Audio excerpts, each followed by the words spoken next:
시댁이 저희 집에서 걸어서 고작 10분 거리에 있어요. 결혼할 때 똑같이 반반 가져와서 결혼했고 굳이 따지자면 제가 결혼 전에 끌고 다니던 차를 가지고 왔으니 제가 얼마라도 조금 더 해온 거나 마찬가지인데 이제와 다시 생각해보니 제가 무슨 좋은 꼴을 보겠다고 돈도 더 들고 와가지고서는 신혼집을 시댁 근처로 구하자는 말에 그렇게 하자고 했는지 아무리 생각해도 정말 후회 막심입니다. 멀리 있는 가족보다 가까운 이웃이 낫다는 말이 있잖아요? 그때는 그런 가까운 이웃보다 가까운 가족이 훨씬 좋겠네? 하는 생각이었어요. 제 불찰이었죠. 일단 저희 친정집이 찾아뵙기 엄두도 안 날 만큼 멀리서 살고 있어요. 서울에 있는 대학교 졸업하면서 취직도 그대로 서울에 있는 회사에 하게 되었는데 대학교 때부터 자취 생활을 하긴 했지만 친구 몇 명을 제외하면 서울은 저한테 무용고나 마찬가지였죠. 남편도 취직 후에 만나게 되었는데 연애할 당시에는 참 의지가 되는 사람이었습니다. 시누나 시어머니도 결혼 전에는 좋은 사람들이라고 생각했고요. 상견례를 포함해서 결혼 전에 시어머니는 3번, 시누는 2번 만난 게 전부였는데 그것만 가지고 사실 나쁜 사람들인지 판단하기에는 어려운 일이었습니다. 아무튼 신혼집 구할 당시에는 시어머니가 둘도 없이 좋은 사람이라고 생각했기 때문에 시어머니가 신혼집은 시댁 근처로 구하면 어떻겠냐는 말에 저도 시댁이 신혼집에서 가까우면 그만큼 그 덕을 톡톡히 보겠다 생각했었습니다. 오며 가며 반찬도 해다 주고 급한 일 있으면 대신 봐줄 수도 있지 않겠냐고 설명은 그렇게 하셨는데 반찬 몇 번 받기는 했지만 그걸 제외하면 도움을 받기는커녕 하루가 멀다 하고 스트레스만 쌓이고 그것 때문에 부부 사이만 나빠지고 그러는 일의 연속이었습니다. 처음에는 시어머니가 정말 좋은 뜻으로 저희를 도와주려고 하는 줄 알았습니다. 저희가 맞벌이다 보니 사실 집안일에 신경을 쓸 시간이 많이 없기도 하거든요. 그 중에서 가장 번거로운 게 아무래도 식사 문제였지요.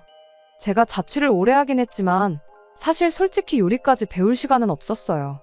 혼자 지낼 적에는 보통 도시락을 시켜 먹거나 배달 음식을 시켜 먹거나 아니면 퇴근길에 회사 식당에서 저렴하게 저녁까지 해결하는 등 아무튼 되도록 집에서 식사 준비를 하지 않는 선에서 끼니를 해결했었습니다.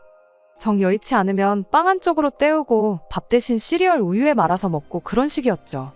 저 혼자서 살 때야 그런 게 가능하겠지만 결혼하면 상황이 달라지잖아요? 물론 남편 회사도 구내식당이 있기 때문에 퇴근길에 저녁 알아서 해결하고 오라고 할 수도 있었지만 솔직히 양심상 그렇게 하라고 말할 수가 없더라고요. 저는 상관없는데 남편이 특히 찐밥을 질색을 하는 편이라서요. 그렇다고 솥밥이라든지 밥 잘 나오는 식당 가서 저녁을 해결하고 오라고 하기엔 또 식비가 너무 많이 들기에 그렇게 하라고 할 수도 없었어요.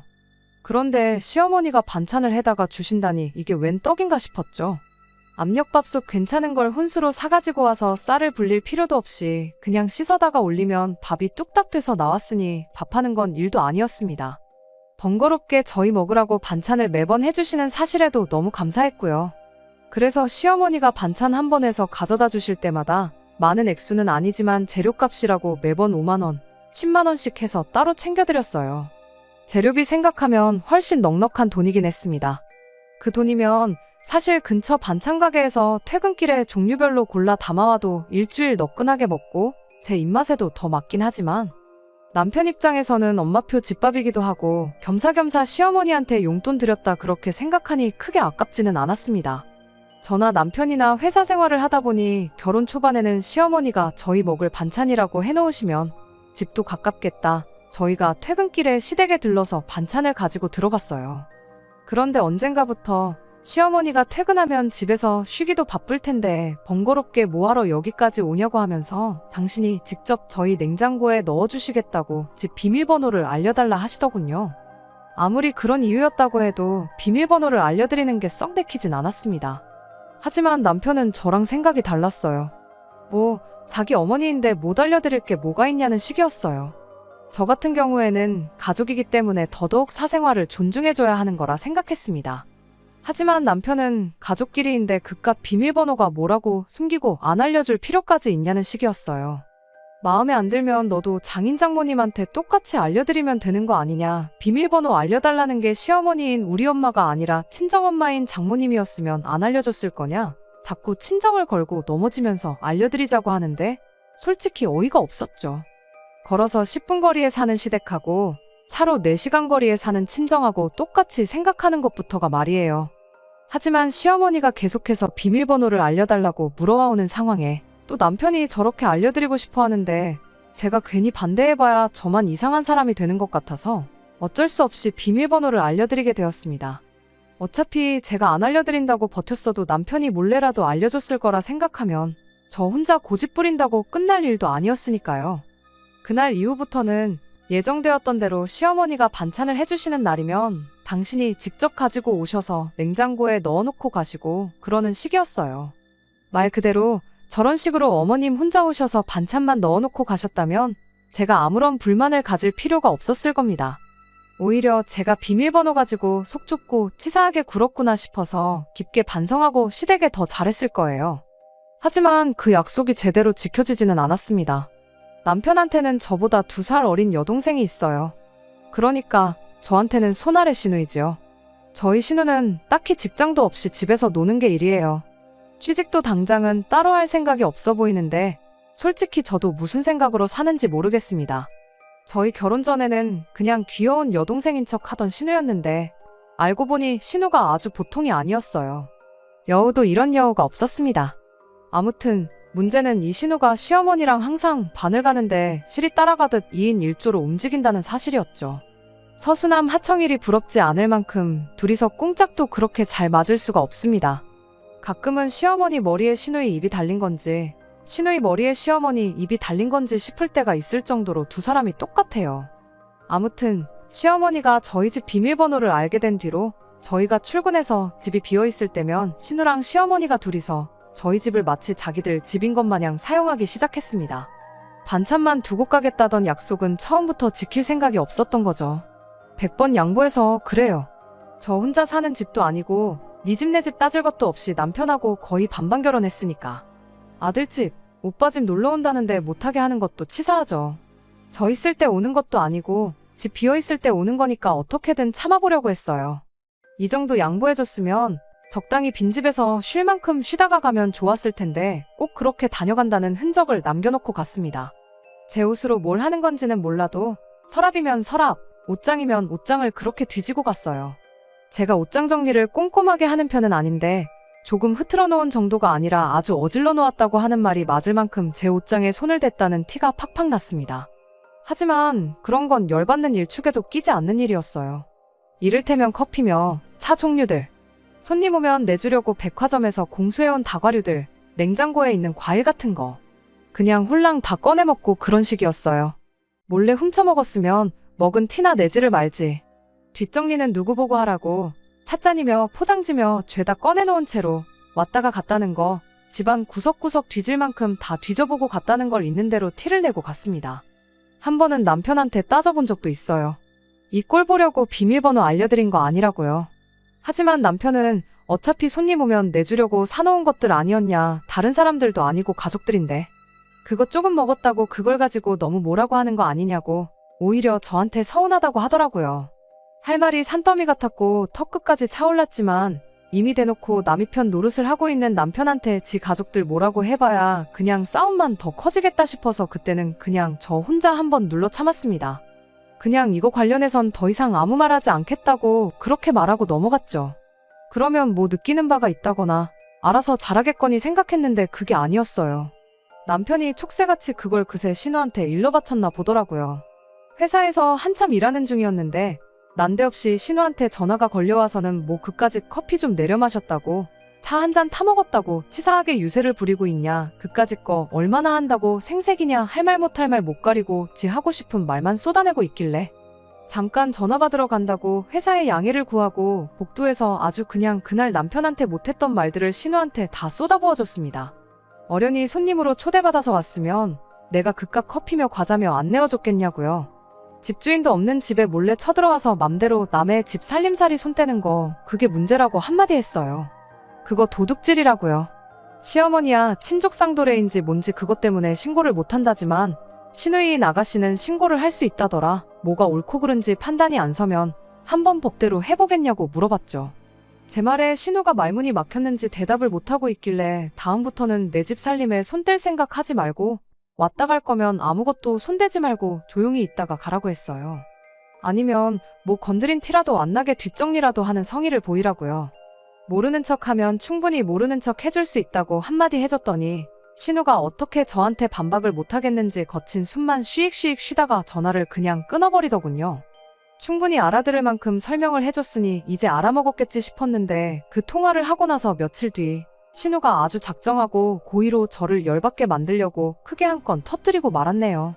제 동생이 취미로 제과를 배우고 있는데 저 결혼 준비할 때 선물이랍시고 사탕공예로 신랑 신부 인형을 만들어서 선물을 해준 게 있어요. 기본적으로 사탕이긴 하지만 썩는 것도 아니고 유리장식처럼 너무 예뻐서 기념으로 장식장에 보관을 하고 있었거든요. 그런데 그 사탕을 신우가 저 열받으라고 처먹어버린 거예요. 먹은 건지 깨부셔서 어디다 버린 건지는 모르겠지만 퇴근하고 집에 오니 장식장에 있어야 할 사탕 장식이 식탁 위에 널브러져 있었어요. 신부 인형은 온데간데 없었고 신랑 인형만 덩그러니 뒹굴고 있었죠. 그래도 가족이라고 자기 옷바랍시고 만들어 놓은 신랑 인형은 건들지도 않았더군요. 일부러 보란듯이 왔다 간 티를 낸다고 집도 작정하고 어질러 놓고 갔길래 그 길로 열받아서 신우한테 전화를 했습니다. 그동안 저보다 나이 어린 신우였지만 제가 최소한의 예의는 지키겠다고 꼬박꼬박 존댓말 써주고 했는데 그래서 그랬나? 손아래 신우 자리가 몸 벼슬 자리라도 되는 건 줄 착각했나 싶어서 신우 전화 받자마자 반말로 나랑 뭐 해보자는 거냐고 세게 나갔어요. 신우도 성격이 보통이 아니더라고요. 바락바락 저한테 소리를 있는 대로 지르면서 그게 먹으려고 둔 건지 장식용인지 내가 어떻게 아냐는 식으로 오리발을 내밀었어요. 내가 남의 집 살림 맘대로 허락도 없이 건들지 말라고 했냐 안 했냐 그게 먹는 건지 똥인지 된장인지 구분을 못하면 너는 손이 없냐 발이 없냐 아니면 말을 못하냐 간단하게 전화 한 통해서 물어봤으면 끝나는 거 아니냐고. 애초에 그게 장식이 아니라 사탕인 걸 알고 있었던 것부터가 고의로 그랬다는 티가 팍팍 난다고. 아주 전화로 대판 붙었습니다. 한참 신우랑 전화로 떠들고 있으니 퇴근한 남편이 집에 들어왔어요. 평소 남편이었다면 분명히 나서서 신우 편을 들어줬을 텐데 제가 화를 내면 어떤지 잘 알고 있었다 보니 그날은 하루 종일 제 눈치만 살살 보면서 제 기분이 어떤지 탐색이나 하고 말더라고요. 제가 화를 내면 정말 눈이 뒤집어진다는 표현이 맞을 정도로 180도 다른 사람으로 변해요. 남편도 제 그런 성격을 알고 결혼했습니다. 한번 화를 내면 정말 제대로 화를 내는데 그 상대가 누구든 간에 가리지 않아요. 그렇다고 해서 일부러 동네방네 물불 안 가리고 싸움 걸고 시비 걸고 그러지는 않습니다. 아무리 생각해도 제가 부당한 대우를 받았을 때 목소리를 내야 할 때 그런 거 정도는 확실히 구분을 할 줄 알아요. 다만 이런 제 성격 탓에 남자들하고도 몇 번 시비가 붙었던 적도 있었죠. 예를 들자면 한참 길에서 담배 피는 사람들을 볼 때면 이라든지 다 같이 줄 서 있는데 차례 개무시하고 새치기를 하는 사람들이라든지 저에게 직간접적인 피해를 주는 사람한테는 무조건 할 말은 하는 사람이었습니다. 당시 남자친구였던 남편 앞이라고 해서 내숭 떤다고 억지로 참고 그러지도 않았었어요. 아무튼 남편이 이런 제 물불 안 가리는 성격을 알다 보니 그날만큼은 제 심기를 건드리지 않으려고 일부러 제 앞에서 가족 편도 들지 않고 모르는 척 했던 거였죠. 아무튼 그렇게 신우랑 대판 붙고 나니 나름 집에 평화가 찾아오게 되었습니다. 시어머니고 신우고 그날 이후로 저희 집에 찾아오지 않았거든요. 그 덕에 한동안 냉장고에서 시어머니표 반찬을 볼 일이 없었습니다. 시어머니표 반찬을 못 먹게 된 게 전혀 단 하나도 아쉽지 않았어요. 남편한테야 늘 먹고 싶은 그립고 그리운 엄마 손맛 집밥이겠지만 저한테는 솔직히 맵고 짜기만 한 자극적인 음식이었거든요. 그 이후로는 그냥 반찬 가게에서 반찬을 사서 먹었는데 솔직히 더 경제적이고 맛도 훨씬 괜찮았어요. 시어머니가 저희한테 해주는 반찬이 끊기니 한 달에 몇십만 원 되지 않았더라도 매달 시어머니한테 반찬 재료값 드린다고 드리던 용돈도 끊어지게 되었죠. 오히려 시어머니, 신우가 저희 집에 들락날락 거리는 일로 스트레스를 받을 것도 없었고 경제적으로도 여유가 생기게 되니 저한테는 도무지 아쉬울 게 없는 상황이었어요. 그 후로 딱 한 달이 지나서 시어머니가 저한테 먼저 연락을 해왔습니다. 본론은 따로 말하지 않았고 저보고 퇴근하거든 시댁에 좀 들르라는 말만 전해왔어요. 목소리만 들어도 보고 싶어서 저를 부르는 게 아니라는 건 충분히 알 수 있었어요. 혹시나 싶어서 남편한테 전화해봤죠. 시어머니가 퇴근하고 오라 하시는데 당신한테도 오라고 하셨느냐고 물어봤는데 남편은 자기는 모르는 일이라 하더군요. 안 좋은 예감은 틀리는 법이 없었죠. 시댁 도착하니 공기부터 무거운 게 이번 기회에 아주 며느리 잡돌이를 해서 길을 눌러놓으려고 작정을 했다는 걸 느낄 수 있었어요. 왔냐고 퉁명스럽게 저한테 인사하는 시어머니와 그 뒤에 팔짱 끼고 어디 한번 당해보란 표정으로 실실거리고 있는 신우를 보니 말이죠. 시댁 도착해 신발을 채 벗기도 전이었는데 시어머니는 대뜸 내가 니들 밥 해주는 사람인 줄 아냐며 저한테 화를 내기 시작했어요. 밥은 밥대로 챙겨주면서 시어머니 대접은 단 한 번도 받아보지 못했다면서요. 얼마나 시댁을 우습게 봤으면 어떻게 그 많은 반찬을 얻어먹는 동안 시어머니 저녁 식사 한 번을 차려줄 생각을 안 해봤냐고 묻더군요. 시누이는 쌤통이라는 듯이 뒤에서 놀리는 표정으로 상황을 만끽하고 있었죠. 그런데 뭐 제가 진짜 잘못했다면 아차 싶기라도 했을 텐데 너무 억지 부리는 게 느껴지니 오히려 할 말은 해야겠다 싶더라고요. 반찬은 먼저 어머님이 해주신다고 하셨던 거지 제가 따로 부탁드렸던 게 아니지 않았냐고 대답을 했더니 어머님이 그럼 우리 귀한 장남이 밖에서 파는 조미료투성이 반찬을 먹는 꼴을 그냥 두고만 보라는 말이냐고 한마디 하시더군요. 말인즉슨 어머님 귀한 장남만 아니었으면 안 해주셨을 반찬 아니었느냐고 그 반찬이 저를 위해 해다 주신 것도 아닌데 왜 어머님 저녁 밥상을 제가 준비해야 하느냐고 물었어요. 집도 코앞인데 당장 남편 이쪽으로 부르겠다고 저녁상은 반찬 얻어먹은 아드님한테 차려달라 하시라고 했습니다. 저는 입맛에 맞지도 않아서 어머님 반찬 잘 안 먹는다고요. 그리고 제가 비록 어머님 저녁 식사 한 번을 차려드린 적은 없을지언정 그간 어머님이 반찬 해다 주실 때마다 재료값에 더 얹어서 용돈하시라고 보내드렸던 거는 기억 안 나시냐고 했어요.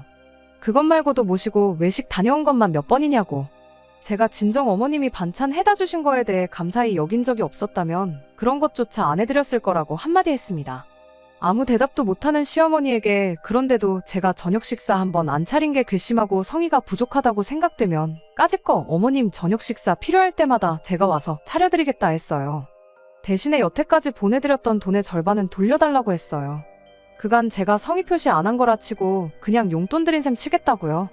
대신 그렇게 하면 친정에도 똑같이 용돈을 드려야겠으니 절반 돌려주시면 그 돈만 보내드리고 말겠다고요. 시어머니가 신우랑 짜고 치고 있는 게 명명백백한 상황에 제가 못할 말 했다고 생각되지는 않았습니다. 시어머니도 마땅히 저한테 뭐라고 더 할 말이 없었는지 결국 마지막에 가서는 저거 따박따박 말대꾸 하는 꼴 좀 보라며 어깃장을 부리기 시작했어요. 신우도 옆에서 며느리가 시어머니한테 대느는 게 말이나 되냐고 저보고 미친 거 아니냐며 거들길래 손아래 신우가 손이올케한테 미쳤냐는 소리를 하는 건 말이 되냐 그동안 대들었던 건 말이 돼서 대들었던 거냐고 한마디 해줬더니 신우도 이내 그 입을 다물더군요. 한바탕 할 말 다 쏟아내고 나니 두 모녀가 넋을 놓고 저를 쳐다만 보고 있길래 더는 할 말이 없는 것 같은데 저는 이만 들어가 보겠다고 하고 시댁에서 나왔습니다. 나오는 길에 여전히 저녁 식사 차려줄 사람이 필요하면 집에 있는 남편한테 여기로 가보라고 말해주겠다 말하고 나왔어요. 집으로 돌아오는 그 10분 사이에 시어머니가 남편한테 무슨 말을 어떻게 전한 건지 남편이 문 앞에 서서 저를 기다리고 있었어요. 현관문 열고 들어오기가 무섭게 남편이 자기랑 이야기 좀 하자고 한마디 하길래 뭐 할 말이 있으면 사람 신발 벗을 틈도 안 주고 문 앞에서부터 지 할 말 떠드는 게 너네 집 가풍인 거냐 아니면 유전인 거냐 하고 벼르고 있는 남편을 무시하고 그냥 지나쳐갔습니다. 예상한 결과이지만 남편은 제 이야기는 한마디도 들어볼 생각도 하지 않고 당장에 가족들 편을 들면서 제 뒤에다 대고 한마디 하더라고요. 그냥 너가 숙이고 들어갔으면 금방 끝났을 일 아니냐고요. 다른 사람도 아니고 시어머니 저녁밥 한 번 차려주는 게 그렇게 자존심 상하고 어려운 일이었냐고 별것도 아닌 일을 키워서 이 사달을 만드는 게 맞냐고 따지는 겁니다.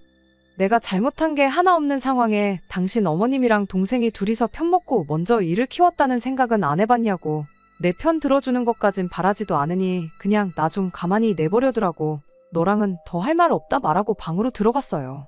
남편이 성큼성큼 따라 들어와선 아직 말 다 안 끝났다며 뒤에서 제 손목을 확 낚아채더라고요. 저도 잡힌 손을 뿌리치면서 지금 뭐 하자는 거냐고 한번 힘으로 해보자는 거냐고 소리를 질렀습니다. 남편이 지 화를 못 이겨서 부들거리다가 저한테 경고라도 하려고 했는지 손에 쥐고 있던 핸드폰을 침대로 확 집어던지는데 어이가 없더라고요. 누구는 성질 부릴 줄 몰라서 안 부리는 줄 아느냐고 그래가지고 핸드폰이 박살이라도 나겠냐며 침대 위로 떨어진 남편 핸드폰 주워들어서 바닥으로 패대기를 쳤습니다. 남편이 화들짝 놀라서 핸드폰을 집어들었는데 액정이 다 깨져서 금이 죽죽 가 있더라고요. 성질은 너랑 너네 가족들만 부릴 줄 아는 게 아니라고 잘잘못 따지고 싶으면 나도 친정 식구들 죄다 불러오겠다고 진정 원하는 게 그런 거면 한번 해보자고 말했습니다. 남편은 제가 이렇게 나오니 당황스러웠는지 박살난 핸드폰을 주워들고는 어쩔 줄 몰라 하고 있더라고요. 핸드폰은 안 그래도 어머님한테 그동안 반찬해주고 받아간 용돈에서 재료값만 빼고 절반 돌려달라고 말하고 오는 차라고, 원래 그 돈 받아다 친정에 보내려고 했는데 돌려받기도 힘들 것 같으니 너가 그 돈 받아다가 그 핸드폰을 고쳐서 쓰던지 아니면 새 걸 사서 쓰던지 너 알아서 하라고 했습니다. 이 정도 했으면 충분히 알아먹었을 줄 알았는데 남편이 아무 말 하지도 않으면서 방에 떡하니 버티고 있더라고요. 뭔가 똥 마려운 강아지 같은 표정을 짓고 있길래 더 할 말이 남아서 그러고 있느냐고 물었더니 잠깐 전화기 좀 쓰면 안 되겠냐고 하는 거예요. 남편 핸드폰은 액정이 박살났으니 통화가 불가능한 상황인 걸 알았지만 굳이 제 전화까지 빌려서 시댁에 전화를 하려는지가 의아했습니다. 아무리 상황이 상황일지라도 남편 성격상 제가 보는 앞에서 시댁에 전화해 한 소리를 할 만한 위인은 못 되거든요. 애초에 그렇게 할 수 있는 사람이었으면 처음부터 저한테 저딴 식으로 나오지도 않았을 테고요. 딱 봐도 전화기를 쓴다는 게 내가 모르는 무슨 꿍꿍이가 있는 것 같아서 싫다고 거절했습니다. 아니나 다를까 한 10분 정도 더 지나니까 현관문에서 비밀번호 눌리는 소리가 들려왔고 집 안으로 시어머니랑 신우가 쳐들어왔습니다. 딱 보니까 남편이 집에서 저한테 한마디 하기로 해놓고 어느 정도 시간 지나서 신우랑 시어머니가 집에 찾아오면 제가 두 사람 앞에 사과를 하는 그런 그림을 그렸었나 봐요. 집에 오는 10분 사이에 그렇게 구체적인 계획까지 세웠을 거라고는 생각도 못했었네요.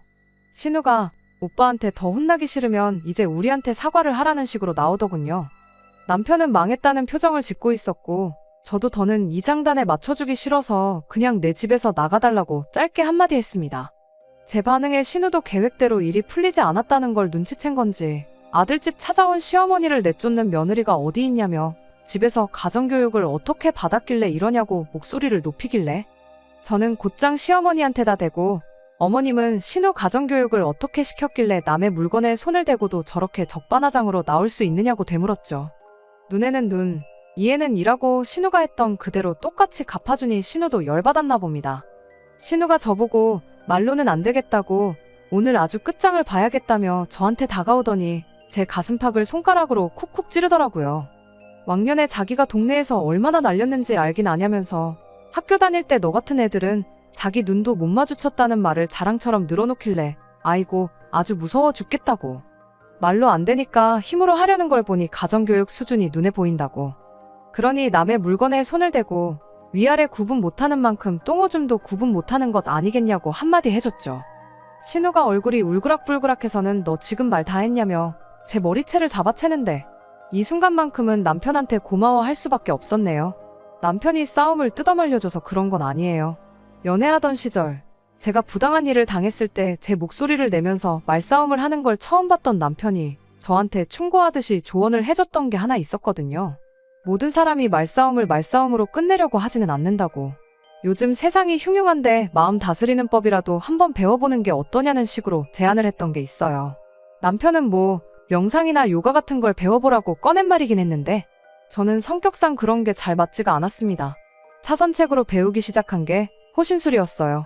무도가 몸을 수련하는 목적도 있지만 마음가짐을 수련하는 부분도 있으니까 거기에 더불어 예상치 못한 상황에 최소한이라도 제 자신을 스스로 지키고자 배우기 시작한 것도 있죠. 머리채에 잡혔을 때 빠져나오는 방법도 당연히 배웠고요. 배웠던 대로 제 머리채를 잡은 신우 손가락을 뒤로 꺾어버렸어요.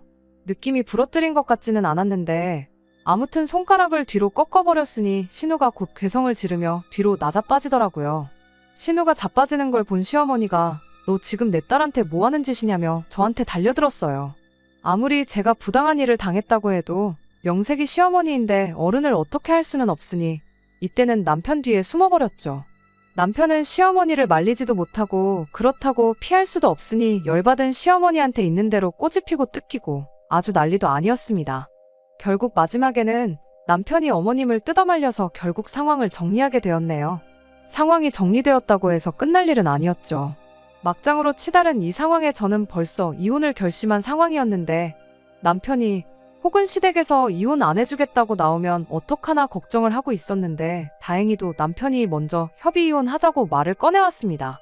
신우, 시어머니랑 몸싸움까지 해버린 이 상황에 이혼 말고는 답이 없는 것 같다며 미안하다고 자기가 중간 역할을 제대로 못한 게 이제서야 후회가 된다고 하면서요. 늦게나마 정신을 차린 모습을 보니 안타깝더라고요. 진작에 잘했으면 이럴 일도 없었겠지만 남편 말대로 이미 엎질러진 물 어떻게 주워 담을 수 없으니 저도 협의 이혼을 하는데 동의를 했습니다. 결혼한 지 2년도 안 돼서 이렇게 파탄이 날 줄 미리 알았더라면 혼인신고라도 하지 않았을 걸 싶은 후회가 남네요. 끝까지 들어주셔서 감사합니다. 오늘의 사연은 여기까지입니다. 구독과 좋아요, 알람 설정 부탁드리고 더 좋은 사연으로 다시 찾아뵙겠습니다. 감사합니다.